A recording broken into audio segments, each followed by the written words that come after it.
Okey, ini dia Shoei model X Spirit 3. Dia ada country yang dia panggil X Spirit 3, ada yang dia panggil X14. Tapi kalau kita di Malaysia, kita familiar dengan X14 lah. Yang ni memang dah season dah. Saya pun dah hari-hari saya hantam pakai helmet ni. Yang ni dia bukanlah kata model baru. Kalau model baru hari ni dia X15. Yang ni saya model X14. Saya agak lama sikit. Yang ni saya pakai CL. Saya punya pun dah tengok dalam pun dah season. Tapi padding dalam ni saya buat balik padding ni. Tapi selepas saya buat padding tu saya rasa macam kurang cun lah. Padding ni cun kalau kita kena beli balik yang original saja. Tengok semua pun dah. Ni pun saya pun tengok ada ke depan. Saya ingat nak tukar ke X15. Okey. Best helmet ni. Saya pun dah merata saya pakai helmet ni. Hari-hari saya pakai helmet ni. Kalau saya naik motor kecil ke kat Chai pun memang saya akan pakai helmet ni. Okay, dia satu helmet ni dia ada dua, satu X14 lagi satu X15.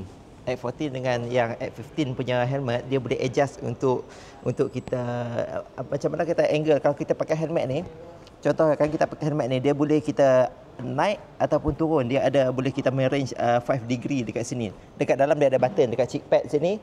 Dekat cheek pad dekat dalam ni dia ada slot button untuk kita control dia, untuk kita adjust dia punya kedudukan, sama ada kita nak bagi dia dongak ke atas ataupun dia tunduk ke bawah. Tapi helmet ni dia sesuai untuk kita pakai kita naked ataupun kita superbike.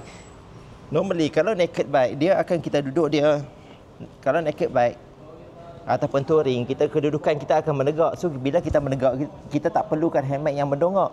Kita perlukan helmet yang biasa-biasa saja. Kita yang tengok ke depan biasa saja. Lain kalau kita bawa superbike. Kalau superbike kita nak perlukan satu helmet yang mendongak sebab kita kedudukan kita pun dah macam ni dah. Jadi kepala kita tak boleh nak mendongak terlalu banyak, kita sakit tengkuk. So helmet ni dia akan membantu dia naikkan sikit view dia. Kita naikkan sikit. That's why kalau kita tengok Marc Marquez punya helmet kan, kalau kita tengok video Marc Marquez, siapa-siapa aja bukan kata Marc Marquez, rider-rider lain MotoGP, mostly MotoGP lah kita tengok. Sebab Marc Marquez dia biasa pakai helmet ni. Marc Marquez dia biasa pakai X14 macam yang saya pakai. Tapi saya rasa mungkin dia punya material dia lain pada ni kot.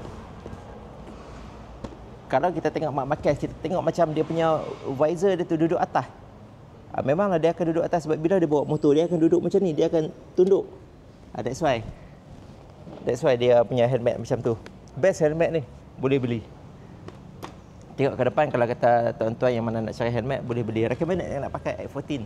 Dia ada dua, lagi satu kalau selain pada X14 dia ada itu yang macam comfort sikit, dia ada GTS. Sekarang ni dia dah keluar dengan GTS 3. Lagi satu dia ada modular. Modular tu yang kita boleh angkat. Yang dia boleh angkat separuh tu. Yang tu dia panggil modular. Tapi yang ni pun the best.